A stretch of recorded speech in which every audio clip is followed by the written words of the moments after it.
Sa mundo ng Diyos at Diyosa, napili na nga itong ating bidang dalagang si Ristarte, ang Goddess of Healing sa isang S-class level na salvation task upang maging full-fledged goddess na.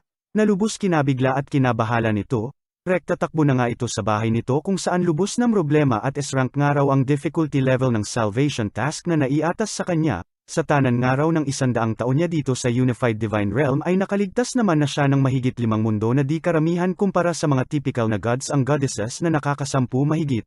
Meron pa nga raw umaabot sa 100 mahigit padagdag pa nito, at sa kinamalas-malas pa nga raw niya ay napunta pa sa kanya ang isang S-class level na salvation task na maging mga veterano nga raw ng mga Diyos ay hirap pa.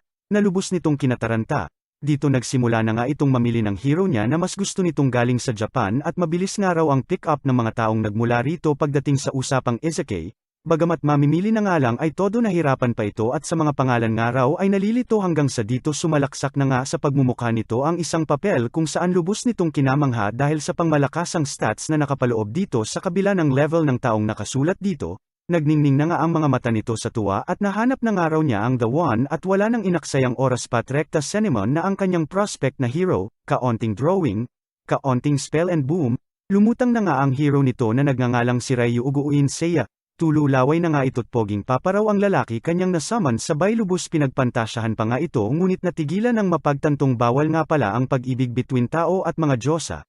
Pag-ibig nagpakilala na nga lang itong si Ristarte na Diyos ang araw ng Unified Divine Realm na kinailangan siyang i-summon bilang kanyang hero para iligtas nga raw ang mundo ng Giabrand mula sa Demon Lord. Sa isip-isip nga nitong si Rista ay nahumaling na nga raw sa kanyang kagandahan dagdag pa sa kanyang sexy na katawan ang binatang sa kanyang harapan. Hanggang sa gulat niya ay magsalita na nga ito at sino raw ba siyang mangtangang nagdadadada at siya pa nga ay aninsulto. Todo paliwanag naman nga ito sa binatang di naniniwala na nagpasaring pa nga at kung talagang Diyos ang araw itong si Rista ay ba't hindi na lang raw siya ang magligtas sa mundong tinutukoy nito. Bagamat lubos nagtitimpi ay pinaliwanag pero nitong Diyosa na may mga rules nga raw at hindi sila maaring makialam sa sigalot ng mga tao. Ribat na naman nga itong si Seiya at mga pinagsasasabi nga raw nitong si Rista ay walang kwenta hanggang sa change topic na nga lang nagawa ng napipikong Diyos ang kawawa. Sabihin nga raw nitong si Seiya ang salitang status bilang panimula nang makita raw nila ang stats at abilities niya, na di naman pinansin nitong si Seiya bagkus ay binanggit ang salitang properties. Dito na rin napagtanto ng binata na kahit papaano nga raw ay may kredibilidad naman daw pinagdadadada nitong si Rista na lubos kinabwisit naman itong ating bidang Diyosa. Napatanong naman na nga itong si Seiya kung ano raw ba mangyayari sa kanya kung sakaling mamatay nga raw siya sa mundong ito. Huwag nga raw mag-alala itong si Seiya at kung sakali man ay babalik lamang siya sa mundong kanyang pinanggalingan. Sus, estorya mo ika naman ang binata na lubos kinabwisit na naman ni Rista at napakamapagduda nga raw nitong si Seiya. Ngunit baka nabibigla nga lang raw ito sa bilis ng mga pangyayari hanggang sa dito magbukas na nga lang itong si Rista ng portal kung saan daan nila patungo sa ilayligtas na mundo. Mariing tumanggi naman ang binata sa mungkahi nitong Diyosa at bakit raw ba siya sasabak sa alam niyang delikadong lugar dagdag pa nito. Lubos pagkumbinsi naman nga itong si Rista at huwag nga raw mag-alala itong si Seiya at siya naman raw backup nito na sinupla na naman nga nitong binata at yun pa nga raw mas malala doon. Hahaha, pika na nga itong Diyosa sa asal nitong si Seiya hanggang sa gulat niya ay bigla na nga lang nagsalita itong si Seiya at kung sakali nga raw ay may kondisyon siya. Umiral na naman nga kamanyakan ni ate Diyosa mo at nag-assume sa kondisyon nitong si Seiya hanggang sa nang bumalik na ulirat nito'y ikinagulat ang pagpupush up ng binata. Hayaan nga raw siya nitong maging handa bago ang lahat hanggang sa dito napagtanto na nga ng Diyosang mulat ang ugali ni Siyang sa papel ay nakasulat, at iyon nga ay ang pagiging lubos maingat nito sa lahat-lahat, hahaha. Nakimarites na nga itong si Rista sa kapwa nitong Diyosa na si Arya Doa ukol sa kalbaryo nito kay Seiya at sa pagiging lubos maingat nga nito sa lahat ng bagay, mas okay na nga rin daw yun ika naman nitong si Arya since S-class level raw ang kanilang kinakaharap at mabuti nang nag-iingat sila at suportahan na nga lang raw nito ang hero nito dagdag pa nito. Dito napaisip na nga rin itong si Rista sa mga nabanggit ni Arya na pangangailangan ng kanyang hero na dapat binibigay niya dito kaya naman agad din itong nagtungo kay Seiya nang ma-provide ito. Dito inabutan na nga niya ang yummy 6-pack inabot na niya ang yummy rice balls kay Seiya at baka nga raw gutom na ito. Ngunit embis na kainin na nga lang ang alay na pagkain nitong si Rista ay pinagdudahan pa nga ito ng binata at baka raw may lason nito sabay iminungkahi sa Diyosa na siya na muna kumain dala ng paniniguro nito. Hahaha.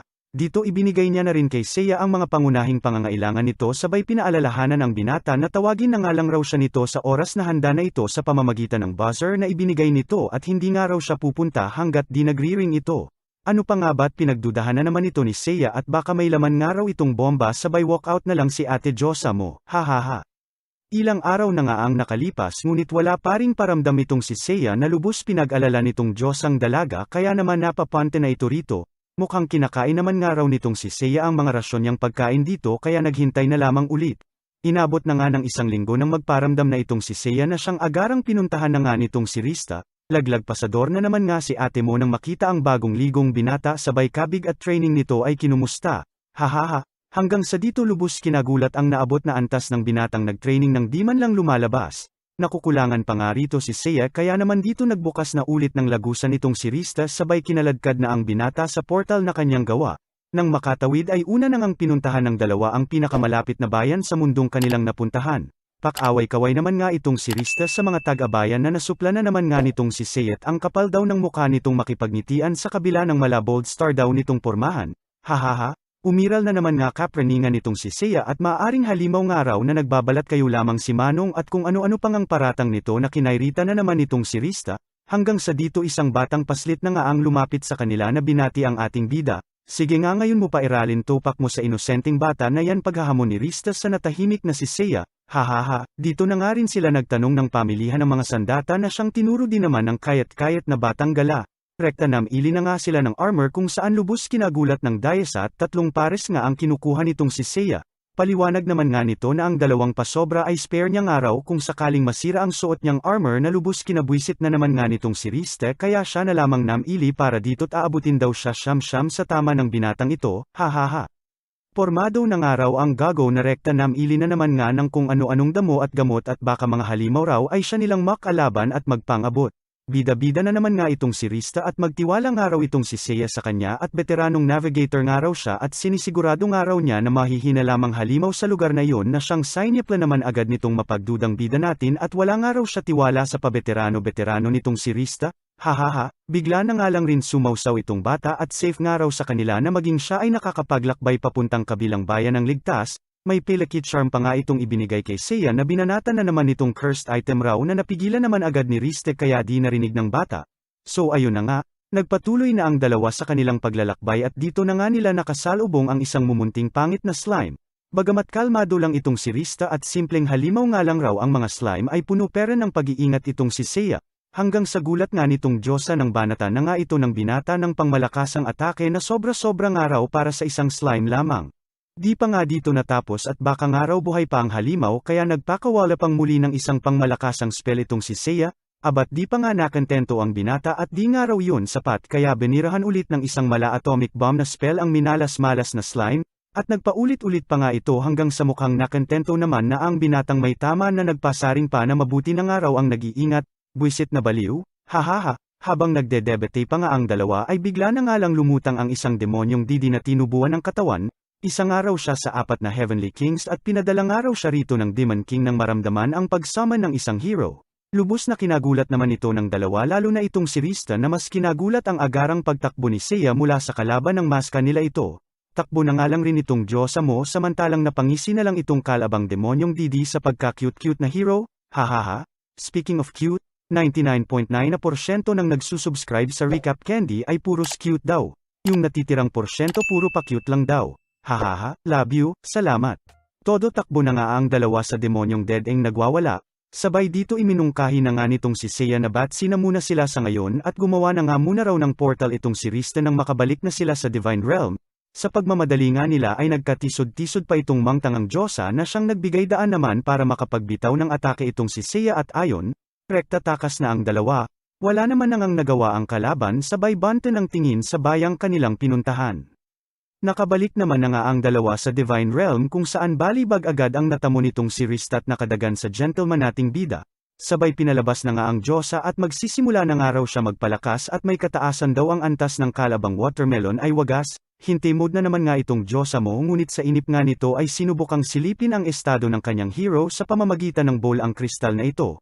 Ngunit sa gulat nga nito ay ang nakalaban nilang Melon Este Demon ang lumutang dito kung saan nagbanta na nga nawawasakin niya nga raw ang bayang iyon kung hindi sila magpapakita doon, at papatay nga raw siya ng isang tao bawat 10 minuto dagdag pa ng siraulo.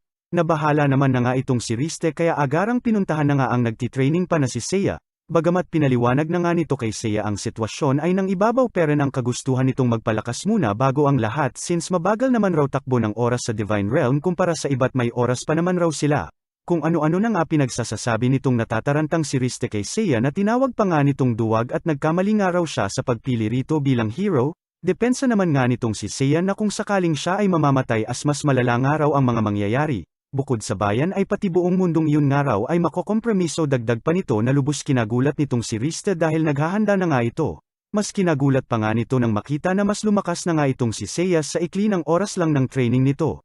Hanggang sa dito batuka na nga ni bida natin at basta-basta na naman nga raw kasi magbubukas ng portal ng di man lang pinag-iisipan. Abat siya pa nga na bahala sa pangbabatok sa Diyosa at baka may nakuha nga raw siyang germ sa ulo nito na kinabwisit na naman itong si Rista. Hahaha. Kalaunan nga ay narating na ng dalawa ang bayan na siyang agad din namang pag-atake nitong ating bida sa kalaban. Dulang nga raw itong si Seiya at di siya nagawang tamaan ng palash-slash nito hanggang sa napagtanto nitong para sa hostage pala ang ataking iyon. Napangisi na nga lang ito sabay scan kay Seiya bago ang laban na siyang lubos kinagulat nito at ang laki nga raw ng tinaas ng antas nito. Ngunit dahil dito ay napilitan din tuloy magpakitang gilas itong kalaban na namanes buong katawan sabay antas din nito'y tumaas. Hanggang sa dito nagsimula na nga magbanatan ang dalawa, di pa nga dito natapos ang pagganap ni Ate Demonyo mo at kay Seiya nga raw ay ipapakita ang kanyang espesyal na teknik, kung saan kinagulat nila at sinaksak nito ang mismong sarili niya na sisigurado nga raw sa pagkatalo ng simumang kaharap nito. Bagamat nagtataka ay kinagulat naman nila ang paglabas ng isang dambuhalang halimaw na true form nga raw nitong demonyong boobs na tinubuan ng katawan. Nanggatag sa takot na nga itong si Ate Diyosa mo dala na rin ng pangmalakasang stats na naskan nito mula sa kalaban sabay pagmamayabang na nga nitong dambuhalang halimaw at olats na nga raw itong si Seiya sa layo ng agwat ng kanilang kasalukuyang mga antas at lakas, bamaira na nga ito ng isang pangmalakasang suntok ngunit sa gulat nito ay naharang ito ng loko-loko. Napaisip na nga rin itong si Rista at baka mali nga raw kanya kay Seiya kaya muli itong napaskan. Ngunit nakalak na nga ito at napagtantong gumagamit ng fake-out skill itong si Seiya ng matago ang tunay niyang lakas. Buwis matang pilit sinilip pero nga ng Diyosa ang stats nitong bida hanggang sa nang magtagumpay na nga ito ay lubos kinagulat ang kanyang nakita. Times 10 na nga raw ang stats nito kumpara sa huling scan niya rito na imposible nga raw at dito napagtanto na simula pa lang ay gumagamit na ito ng fake-out skill para maitago ang tunay na antas at lakas nito. Maging nung tumakbo sila last time ay mas malakas na itong dati kumpara sa Walwell-Deadeng halimaw ngunit mas pinili Peren na mag-training ng mas lumakas pa. Baliw ang gago ika na lang ng Diyosang nabulantang. Hahaha, di na nga mapalagay ang kalaban at sa bida natin ay kinakabahan. Dagdag pa nga nitong si Rista na maaaring malakas nga raw itong kalaban pero mali nga raw siya ng baliw na nakalaban. Hahaha, hanggang sa dito nagmala Phoenix na nga itong si Seiya na binasek na lang ang walang nagawang kalaban. Para-paraan na naman nga sa pangmamanyak itong si Rista na todo singhot pa nga sa ating bida. Samantalang todo iwas naman itong si Seiya at bukod nanununtok daw putok nitong Diyosa, hahaha, pab-ibi na naman nga itong si Rista at bakit raw ba tinatago nito sa kanya stats niya, okay nga lang raw kung sa kalaban pero bakit raw pati sa kanya, putok mo nga di mo maasikaso mga kalaban pa kaya na pwedeng bang kailan yung utak mo mapigilan mo, yan ay kung may utak kadagdag pa nito, hahaha, buwisit. Kung gayon daw ay protektahan na lamang siya nitong si Seiya kung magkataon sabay ribat na naman ito't immortal naman daw ito kaya bahala na ito. Lubos pagpapasalamat naman na nga ang natanggap nila mula sa mga tag-abayan na kanilang iniligtas sa kalaban, may paprutas at welcome party pang ang inalok ang mayor ng bayan hanggang sa dito umiral na naman tama nitong bida at imbitasyon ay tinanggihan at may gagawin pangaraw siya.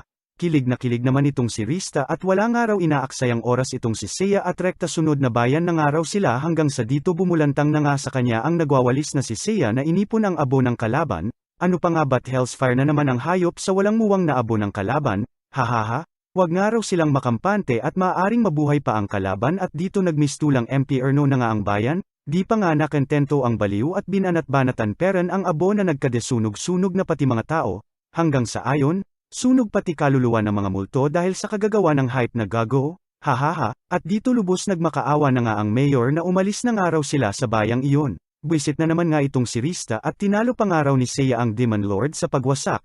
Maging mga bata raw ay pinagbabato nga raw siya at kinut siya pati putok niya dagdag pa nito. Samantala nagtataka naman itong si Seiya at sa kabilang araw ng pagligtas nila rito ay napakawalang puso ng mga ito. Hahaha, buisit talaga. Sa kabila nga ng mga nangyari ay sumunod naman nga itong mag-ama at humingi ng tawad dahil sa mga ganap, Huwag nga raw sila humingi ng tawad ika naman nitong si Rista bagkus ay sila nga raw dapat mag-sorry dahil sa mga nasunog na mga bahay dagdag pa ang iilang taong nasunog at nadamay, naglabas na nga rin ito ng pera bilang pasasalamat nga raw sa kanila na agad din namang kinuha ng ating bida, abat nagreklamo pa nga sabay kakarampot na barya ng pobre ay kinuha pa nga, hahaha, maging ang bata ay tuwang-tuwa rito kay Seiya at napakabait nga raw nito sa kanila na agad pinabulaanan naman ng Diyosa at huwag nga raw pamarisan ang mga katulad nitong si Seiya. Umalma naman nga itong bida at naririnig nga raw ang panglilibak niya. Buisit ka pinagsusunog mo buong bayan tas ngayon humingi ka pa perang abat pati barya pinatos mo pa, hanggang sa dito umalis na ang dalawa, hahaha. Abnormal ka talagang hero ka kailan ka ba titino Seiya ika ng Diyosa, pinagtaka na nga rin ito ang pagdadala pera nitong bida sa regalong binigay ng bata sa kanya sa kabila ng pagdududa niya rito at may sumpa nga raw ito. Paliwanag naman nga nitong si Seiya na mas okay na nga rin daw kung may sumpa man ito na lapitin ng mga halimaw nang di na nga raw hassle pa sa paghahanap sa mga kalaban at sila na nga lang raw kusang lalapit sa kanila. O siya? Since tapos na tayo rito ay magtungo na tayo sa susunod na bayan mungkahi naman na nga nitong si Rista na agad pinabulaanan na nga nitong si Seiya at bumalik na nga lang raw muna sila sa Divine Realm na kinagulat na naman ni Ate Josamo. Paliwanag naman ng bida natin na since natalo na nga nila ang isa sa mga Heavenly Kings ay paniguradong magpapadala agad ang kalaban ng mga mas malakas pang demon para sila ay kalabanin. Kung hindi nga raw sila pupunta sa sunod na bayan ay papaano nga raw makakahanap itong si Seiya ng mas magagandang sandata at armor ika nitong si Rista? Napaisip naman nga itong bida at kung di raw ba pwede na sila Rista na nga lang raw gumawa para sa kanya, na siyang pinaliwanag naman nitong si Rista at bawal nga raw sa kanila at salungat sa kanilang divine law. Ano pa nga ba't na insulto na naman tuloy siya ng bida-bida at walang kwenta nga raw siyang Diyosa? Kung iisipin nga raw ay kalebol niya lang naman ang halamang gamot na kinabwisit na naman ni Ate Josamo. Hahaha, bilisan mo na at magti-training pa ako. Buksan mo na ang portal Miss Halamang Gamot. Hahaha, abat nandito ka Peren Lods, pa-like at subscribe naman po sa ating mumunting channel bilang pagpapakita ng inyong suporta. Salamat po. Marites mode na naman nga itong si Rista kung saan nireklamo na naman ang lubos pagiging praning at maingat nitong si Seiya at babad na naman nga raw sa pagtitraining sa kabila ng pagkakatalo nito sa isang Heavenly King kamakailan pa lamang. Nababahala nga rin ito sa laki ng hinaharap sa laki ng tama nitong si Seiya at kailan pa nga raw siya magiging full-fledged na Diyosa tulad nitong si Arya na nakaligtas na ng mahigit 300 mundo. Malungkot namang ibinahagi ni Arya na sa kabila nito ay may isang mundo nga raw siya na hindi na iligtas. Na bagamat birang lang ay di pa rin siya nagtagumpay ng dahil nga raw sa kanyang kapabayaan, hanggang sa dito dumating na nga lang itong si Seiya na hinahanap itong si Rista na lubos kinagulat naman itong si Arya at tila ba kilala ito. Sa isip-isip naman itong si Rista ay nabudal na rin itong si Arya ng karisma nitong ating bida, dito inalam na nga nila kung ano ba ang nais nitong si Seiya at dinayo pa talaga sila, at dito na nga inilahad nito na wa-epek na nga raw ang training niya at di na gumagalaw ang level niya. Ngiting tagumpay naman na nga itong si Rista at sa wakas lalabas na salungga niya itong si Seiya sabay gatong pa nga at makipaglaban na daw kasi ito sa mga halimaw ng mapunan kakulangan nito sa pagpapataas ng antas, na pinabulaanan naman agad ng bida natin at delikadong araw na lubos problema nito. Buisit ka pumayag ka na kasing hype ka pang gigigil nitong si Rista hanggang sa dito sumingit na nga itong si Arya at iminungkahing magpa-training na nga lang itong si Seiya sa mga gods nila sa Divine Realm. Bukod sa ligtas na nga raw siya dito na lubos pinangangamba nito ay mas marami pang araw siyang experience na makukuha rito kumpara sa mga halimaw kung sakali, agad namang sumangayon ito at nagustuhan ng idyang iyon. Dito pinakilala na nga nila ito kay Cerseus aka the Divine Blade, kung saan pinakiusapan nitong si Arya na itrain niya nga itong si Seiya, may pababala pa nga itong nalalaman at baka di nga raw makasabay sa kanya itong si Seiya na tao lamang. Abat-ribat naman nga itong bida natin at ang lakas nga raw ng apog nitong Diyos. Huwag nga raw siyang sisihin ito kung umiyak ito ng dugo sa kanya sa kalagitnaan ng kanilang pagsasanay na lubos kinagulat naman itong si Cerseus. Di pa man nga tapos magsalita ang Divine Blade ay sinapla na naman ito ni Seiya at ang daming araw nitong dada. Magsimula na nga lang raw sila sa kanilang training na kinoo na lamang nito. Hahaha. Sa unang araw ng training ay kinumusta naman nga nitong si Rista kay Cerseus si Seiya sa kanilang training. Para nga raw sa isang taong may kabastusan ay may ibubuga naman daw ito. Na siyang kinatuwa naman nitong si Rista, sa pangalawang araw ay dinayo na ngang muli nitong si Rista si Cerseus na pautal-util na nga at tila ba may pinangangamba. Ika naman nga nito na sa loob ng 2 araw ng kanilang training ay katakot-takot na antas na ang inilakas nitong bida natin. Kung pwede nga lang raw niya gamitin buong lakas niya ay baka may tsansa nga raw siyang manalo rito pwede na nga raw itong si Seiya, malakas naman daw, hahaha, pangatlong araw ay stress na Cerseus na nga ang inabutan nitong si Rista. Na di na nga niya makausap ng maayos at nag-walk out pa nga. hanggang sa kinabukasan ng puntahan niya nga itong muli ay inabutan niya itong nakatago sa isang sulok at tila ba may iniiwasan sabay bamulong kay Rista. Rista, yung hero mo baliw. Wala na kong tulog, wala na kong pahinga, tinalo ko pa si Kuratsa na hype na yan, paulit-ulit nagkadibalat-balat na ko sa puwet. Sa Smeriasep sa akin ay napakalupit. Hanggang dito sa gulat nga nila ay bigla na lang lumutang itong si Seiya at kanina pang araw hinahanap itong si Cerseus. Kung tapos ng araw ito sa siesta niya ay magpatuloy na sila sa training nila at since marami-rami ng araw silang oras na nasayang ay tatanggalin na nila breaks plus mas dadagdagan ng araw training pa. Sa kabila na rin ng trauma at lubos takot nitong nadama ay bumigay na nga itong si Kuya Divine Blade mo. Tinapon na espada niya sabay malabaliw na nagsisigaw na ayaw ng araw niya kailanman makakita pa ng anumang matalim na sandata, hahaha, hanggang sa kinaladkad na nga ito ng ating bida habang humihingi ng tulong sa iba. Dumating naman nga sa eksena itong si Arya at pinapatawag nga raw itong si Rista ni Tandang Ishtar, bagamat nag-aalala kay Cerseus ay umalis na nga muna ito at tiis-tiis na nga lang raw muna itong si Cerseus. Nang marating na nga ni Rista itong si Tandang Ishtar ay agad iminungkahi nito na pumunta na nga raw itong sila Rista sa susunod na bayan sa lalong madaling panahon. Paliwanag naman ito na bagamat ligtas ang lugar na pinagdalhan sa kanila nito kamakailan lang ay nakatiktik pa rin nga ang kanilang mga kalaban dito kaya naman ngayon ay nanganganib na nga raw maging ang mga katabing bayan nito, may mga naghihintay na nga rin daw sa kanilang mga kakampi sa bayang ito kaya magmadali na nga raw itong sila Rista, wala naman nangang sinayang pang oras itong si Rista at agarang pinuntahan itong si Seiya, kung saan sa gulat niya ay inabutang pinagbububugbog na nga itong kaawa-awang si Cerseus. Dito binalita na nga niya sa binata na kailangan na nga raw nilang umalis at nanganganib na nga raw ang Giabrand, na sinang-ayunan naman agad ni Seiya at sakto raw wala na raw pakinabang sa kanya itong si Cerseus, hahahabwisit. Narating na nga nila Rista at Seiya ang bayan ng Simol kung saan inabutan na nga nilang nagsisialisan na ang mga taga rito at lulusab na nga raw mga undead rito soon. Tanong naman nga itong si Seiya kung ano raw ba ang mga undead at ano raw ba pantalo rito. Ika naman nga nitong si Rista ay mga halimaw nga raw ito na bagamat mga patay na ay gumagalaw pero mala zombie nga raw. Wa-epek nga raw dito mga espada at tanging mga fire spells at holy water lamang ang tumetalab dito dagdag pa nito. Ano pa nga ba trekta bilihan na sila kung saan nais nga nitong bida natin ng 1,000 bote ng holy water, abat siya pa nga napikan sa tindero nang wala itong mabigay na ganoon kar aming holy water na agad din namang inawat nitong si Rista at 10 nga lang raw kailangan nila. Hahaha. Habang naglalakad ay todo reklamo peren nga itong bida natin at kulang nga raw ang dala nilang holy water hanggang sa ayon, narating na nga nila ang simbahan kung saan naghihintay sa kanila ang mga taga-simbahan pati na ang dalawang tila babata lamang. Lubos pagkamangha naman ang nadama nitong pare kay Ristang Diyos ang araw na matagal na nilang hinihintay dumating, pinakilala rin ito ang dalawang bata na descendants nga raw ng Dragoncon na nagtataglay ng Dragon Blood na sina Elulu at Mash. Nagsasalita pa man ang pare ay nilapitan na nga ito ng ating bida. Sabay dito walang ano-ano'y binuhusan ng holy water sa ulo, bagamat nagulat sa ginawa nitong si Seiya ay mas kinagulat nila nang bigla na nga lang umusok itong pare, at dito na nga nila napagtantong undead ito na nagpapanggap lamang bilang isang pare, abat di na masama ngunit wala na kayong magagawa kahit pagkakakilanlan ko ay inyong isiniwalat ika naman ng undead na naglagas na ang balat.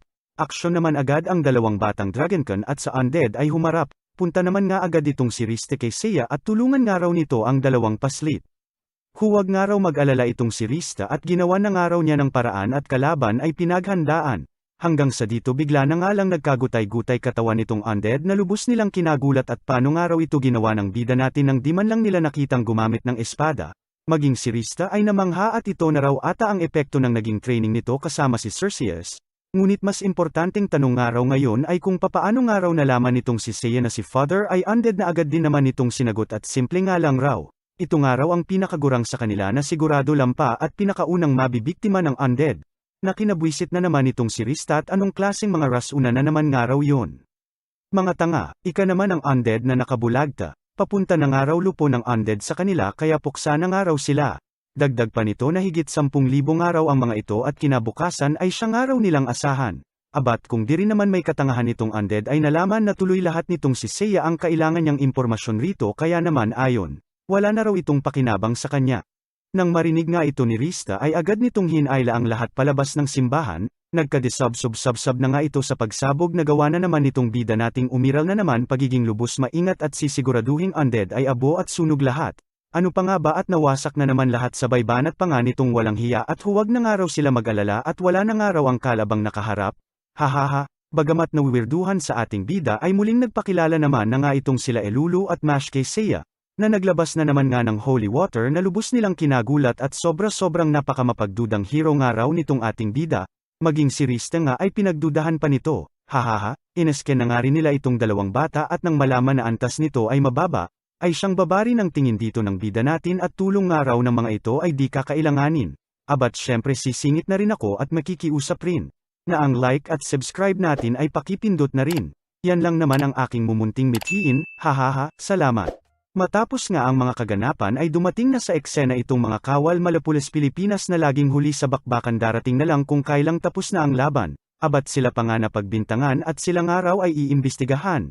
Hanggang sa magising naman na nga itong si Sister kung saan kwenento ang pagbabalat kayo na nga ng isang pare na kanilang nakalaban. Na base nga raw sa pagkakaalala niya ay siyang dahilan ng pagkawasak ng kanilang simbahan na lubos kinaraos naman nitong ating Diyosa at di nabuko ang ating bida.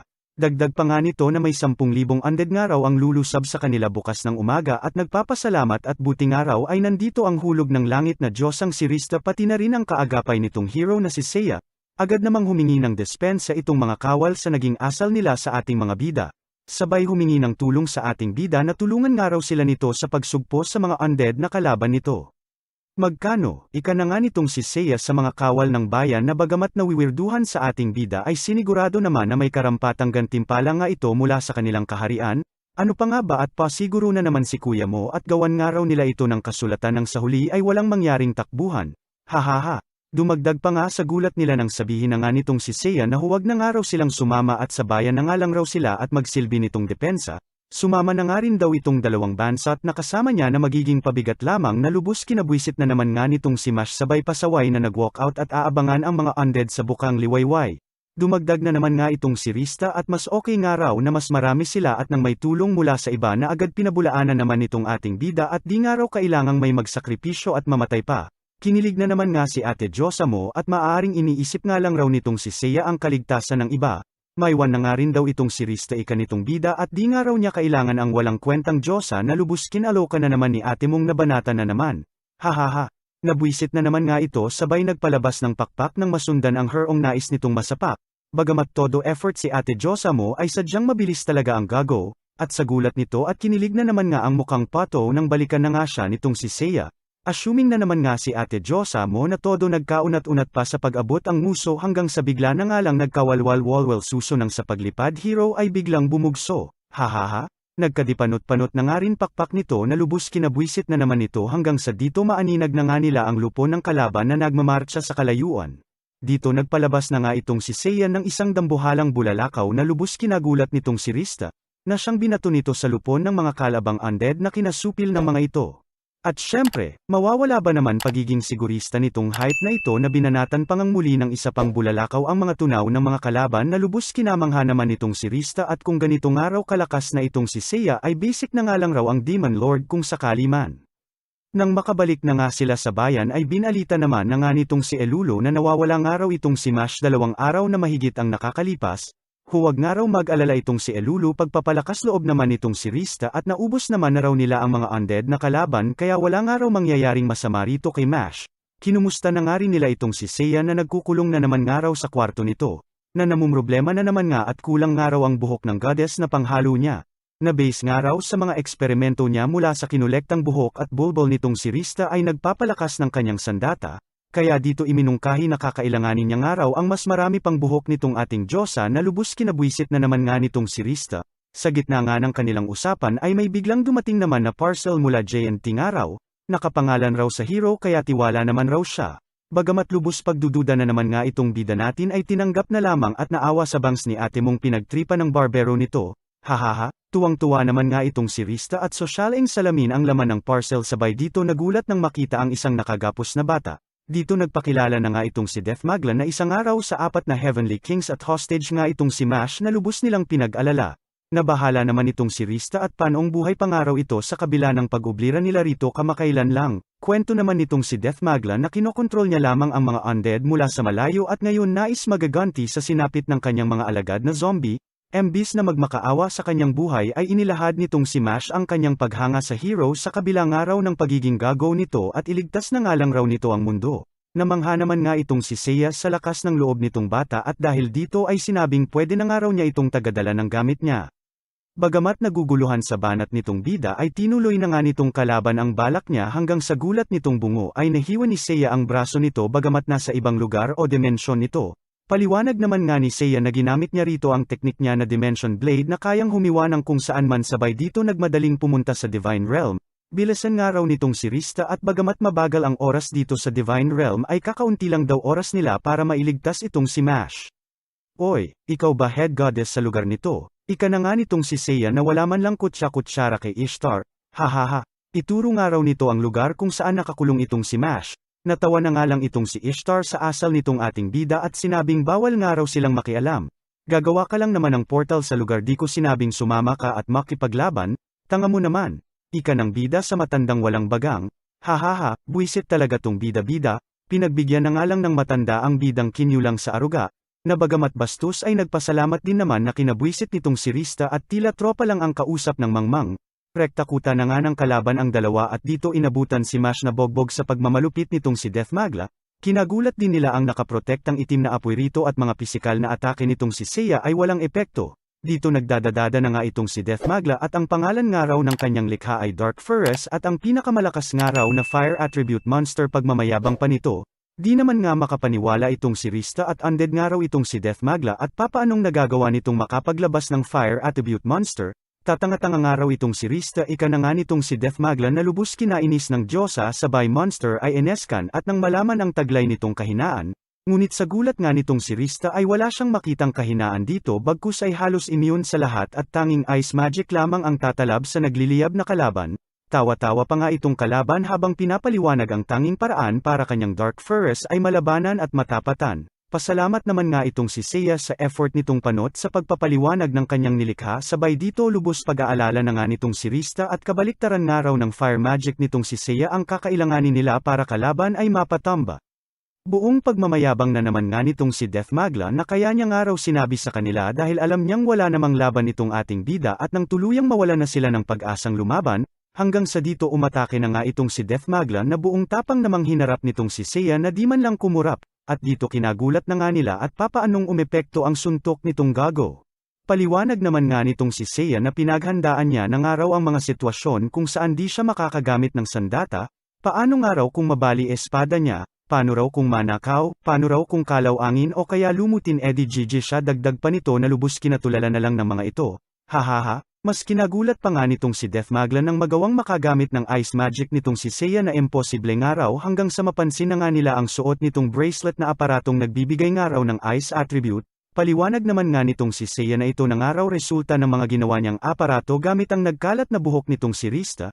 Nagmamayabang peren nga itong si Death Magla at wala peren nga raw magagawa itong si Seiya bagamat nagyelo na ang Dark Furnace niya hanggang sa dito banatan na nga ito ng ating bida ng kanyang pangmalakasang Phoenix Trasto na kinawasak nito. Pab-ibing lumapit na nga itong si Rista at sa bida nating binati nito ng mahinhin sabay dito umalis na rin ng malamang tatapusin ng araw nitong ating bidang bitin ang kalabang kay Mash ay nagmalupit at pinagbubunot pati ngipin. Pakurot na rin po ng like at subscribe natin dyan mga lods. Damay nyo na rin yung parang bell dyan tas e-click nyo lang ng updated po kayo sa lahat ng uploads natin. Salamat po. Nailigtas na nga nila itong si Mash na lubos nagpasalamat sa ating bida at napagtantong malayong malayo ang kanyang antas sa ating bidang tagapagligtas. Sabay dito iminungkahi na kunin nga raw siyang apprentice nitong si Seiya kahit gawin pa nga raw siya nitong alalay at sa mga gamit ay tagapagdala. Wala namang naging kaso rito si Seiya na siyang lubos kinatuwa na nga nitong sila Mash at Elulu sabay dito na rin na ikwento ang tungkol sa Dragon's Den, kung saan 16 na taon na nga raw ang nakakaraan ng isang dragon ang dumayo rito mula pa langit at dala-dala nga raw sila noong baby pa sila. At balang araw makakasama nga raw ng isang itinakdang hero na magtatanggol sa Geobrand mula sa kasamaan, at sa oras na mahanap na nga raw nila ang hero ay dito na rin ipagkakaloob sa kanila ang pinakamakapangyarihang sandata na wawakas sa kasamaan. Napaisip naman na nga itong ating bida at medyo nagka-interes sa sandata ngunit syempre since di pa handa ay rekta sa Divine Realm muna pumunta. Una na nga nilang pinuntahan itong si Cerseus na tila nagbagong buhay na dala na rin ng trauma sa ating bida, hahaha, at dito pinapa-training itong si Mash. Bagamat takot na takot at sa espada ay nabahag na ang buntot ay bigla naman itong nagkapag-asa ng ang kanyang tuturuan pala ay si Mash. Sumunod naman na nga itong si Elulu na iniwan nila rito kay Ate Hestieka, ang goddess of fire ng matuto sa fire magic. Sa isip-isip naman nitong si Rista ay ginawa lamang ito ng ating bida ng mapababysit ang mga bagets at nang siya ay makabuelo. Buwelong sikal naman na nga ang natanggap nitong si Rista ng aksidenteng mabangga na nga nito ang Goddess of Destruction na nagngangalang Valkyrie, na nag-init ulo kaya nilamas na lamang ang buko ng Diyosa nating pabibo ng maalis init ng ulo, at nang makaalis na nga ito ay siya namang eksena nitong bida natin na nilapitan si Valkyrie at bagamat singit nga raw nito ay maitim, ay mukhang may ibubuga naman nga raw ito sa laban at magaling. Sabay dito iminungkahi kay Valkyrie na siya ay training, abat ano pa nga ba't nagalit at nag-init na rin ulo nitong isa pang aning, sa mga pasakalit pasaring nitong isa pang praning, bago pa man nga tuluyang magdyombagan ang dalawa ay pumasok na sa eksena itong si Arya at pinigilan ang hindi pagkakaintindihan ng dalawa. Bagamat nang gigigil ay huminahon naman na ito para kay Arya, basta't sa susunod nga raw ay polymas na lang ng mansanas nga raw nitong si Arya sabay nakangising umalis na't iniwan sila. Since naghahanap nga raw ng trainer itong si Seiya ay dito na nga pinakilala ni Arya itong si Adlena, ang Goddess of War, na bagamat nakakatakot at mukhang di naliligo at may putok nga raw ikanitong si Rista ay siya namang agad niyaya nitong bida natin na mag-training at nagka-interes sa mala-flash na galawan nito. Wala naman nang nagawa itong si Rista at nagpasalamat na lamang sa tulong nitong si Arya. Makalipas ang ilang araw ay nagsimula na nga ang training nila Mash na binisita na nga nitong si Rista. At nang makitang okay naman nga ito ay dumiretso na ito kila Seiya, at dito na nga inabutan nitong si Aid nila na nakatambay sa labas. Ayun nga rito ay nasa break muna siya at iniwan itong si Seiya na nagti-training parent, at nang kamustahin na nga nitong si Rista ang bida natin ay napangisi na nga lang itong si Aid nila na tila nagustuhan na nga itong bida natin, na kalaunan nga ay sinundo na ni Seiya at sa training daw ay magpatuloy na sila.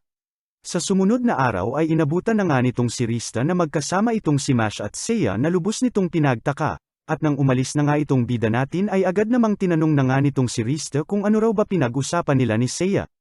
Kwento nga nitong si Mash ay humingi lamang siya ng mga payo rito, na ayon nga raw kay Seiya ay huwag kailanman pagkatiwalaan ang mga bagay-bagay at pagdudahan maging iyong sariling mga magulang. Dinagdag pa nga raw nito na hanggang ngayon ay pinagdududahan peren daw niya itong si Mash na lubos kinatuwa pa nga nitong Bansot at ang cool nga raw ng bida natin samantalang itong si Rista ay poker face na lamang sa mga naririnig niya.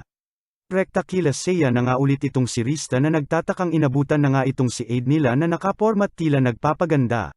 Nangiwi na nga lang itong si Rista at pati ba naman nga raw itong si Aid nila ay nadali na ng alindog nitong bida natin. Dito na nga tinanong ni Rista kung natutunan na raw ba ni Seiya ang teknik niya at sis iba't na nga raw sila kinabukasan na sinagot naman na nga agad ng todo kinikilig na payatot na matagal na nga raw natutunan nitong si Seiya kaya bilib na bilib nga raw siya dito at tanging unang tao na kinilala niya ang katawan kakayahan, hahaha. Kinabukasan, natapos na nga ang training nila at kinagulat nitong si Rista ang laki ng antas na tinaas ng kapangyarihan nitong si Mash. Ngunit iba naman ang nangyari dito kay Elulo na ayon nga sa Diyosa na nag-training dito ay walang talento sa fire magic bagamat todo nag-effort sa kanilang naging training.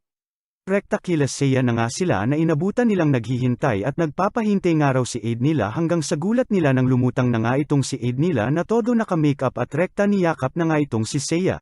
Dito na nga lubos nagpa-cute itong si Aid nila at iminungkahing isama na nga raw siya nitong bida natin sa adventure nito at nais nga raw niya makasama si Seiya ng panghabang buhay na, may pakik pa nga naganap itong si ate mong tinamaan na sa utak puso at pinag-efforten niya nga raw para dito kay Seiya. Ano pa nga ba't malutong na iuyak no thanks na nga ang natanggap nito sa bida nating Aenang, na nag-iwan na nga sa tigang na Diyosang nag-uurumentado at nabusted ng turret adong bidang gago, hahaha. Agad na nga silang nagtungo sa kanilang paglalakbay at dito na nga may mga lumutang na halimaw sa kanilang daan. Sabay pamorma na nga itong si Mash at ipapakita nga raw niya ang resulta ng kanilang naging training, ngunit nagulat nang di pa man nga sila nakakalapit sa kalaban ay may umatake na ditong isang Phoenix na ayon na nga dito kay Seiya ay bagong skill niya na Automatic Phoenix, na aatakihin lahat ng kalaban sa loob ng 50 metro mula sa kanila na lubos kinagulat na nga nila. Subok pagtulong peren nga ang dalawang bata ngunit nagmukhang ewan lamang sa pabidang Phoenix nitong si Seiya. Maging si Rista ay nalungkot para sa dalawa na nais lang naman tumulong sa ating bida. Sabay dito sinubukan na naman ngang tignan ang antas nitong si Seiya, may git-igit na nga ito na tila tinutubol sa pagpupumilit na masilip ngunit sakit lamang ang nahagip ng pagtutusukin ng mga one na nasa fake out stats ng ating bida, hahaha.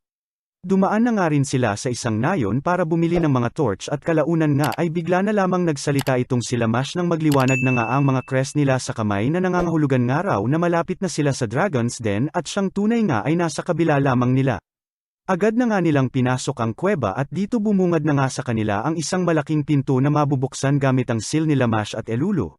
Ngunit umeksena na naman nga itong si Seiya at winasak ang pinto gamit ang panibago niyang skill na nag-iwan na naman sa dalawang malungkot at maging pagbukas pa naman ng pinto ay nawala na sila ng papel. Isang altar na nga ang sumambulat sa kanila sa loob kung saan may bumati sa kanilang boses at pumasok nga lang raw sila sa altar nang may tawid na sila sa Dragon Village.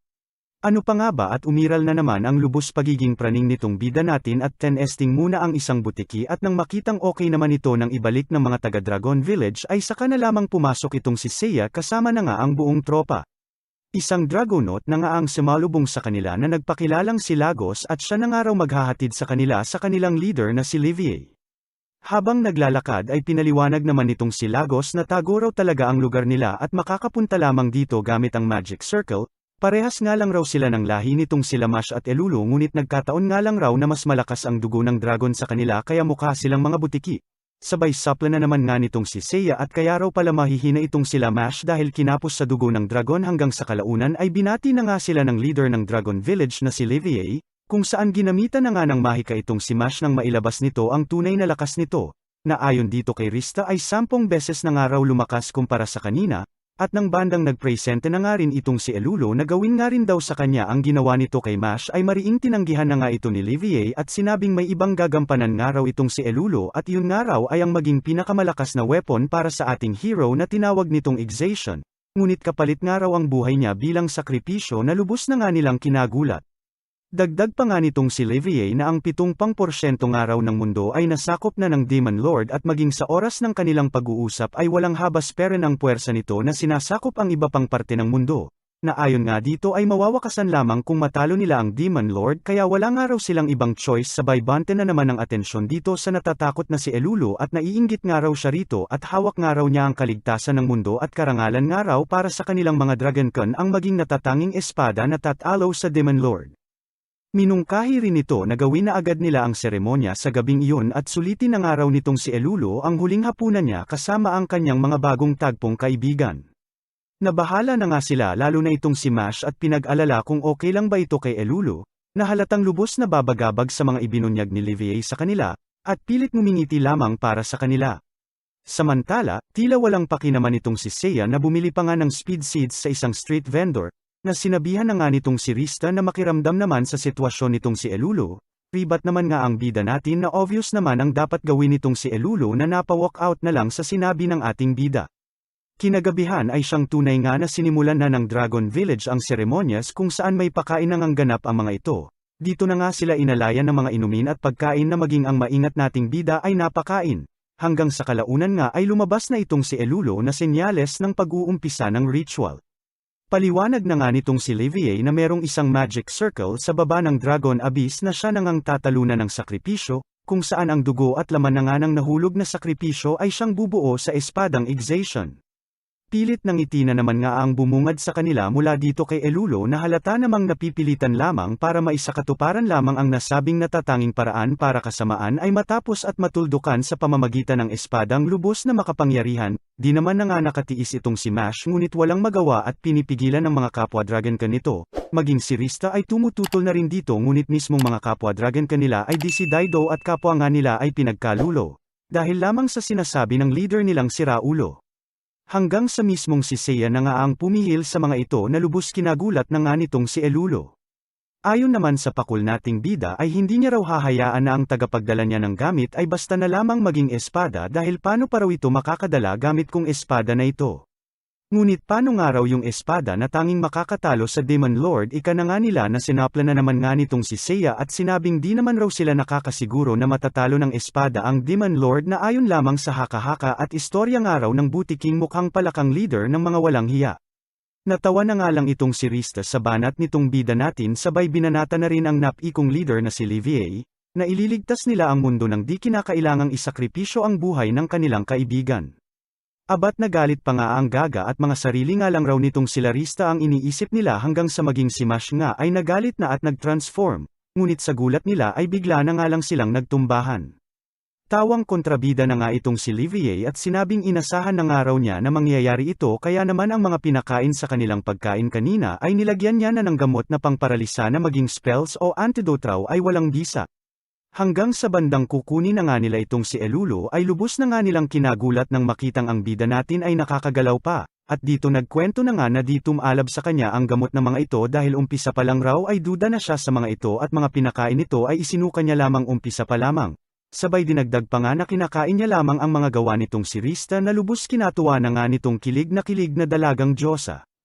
Kalaunan nga ay nagtransform na rin itong si Levier sa isang dambuhalang dragon form at nabwisit na nga sa ating bida.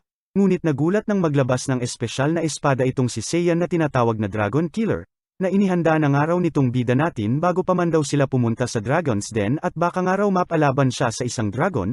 Pinagtaka naman nila Mash kung papaano nga raw nagkaroon ng ganoong espada itong si Seiya. Ayon naman sa bida natin ay mula nga raw ito sa mga buhok nila Mash at Elulu na mga Dragonkin, pati na rin sa buhok nitong si Rista na kinuha niya nang natutulog ito at craft niya hanggang sa nakabuo na nga raw siya ng espadang Dragon Killer.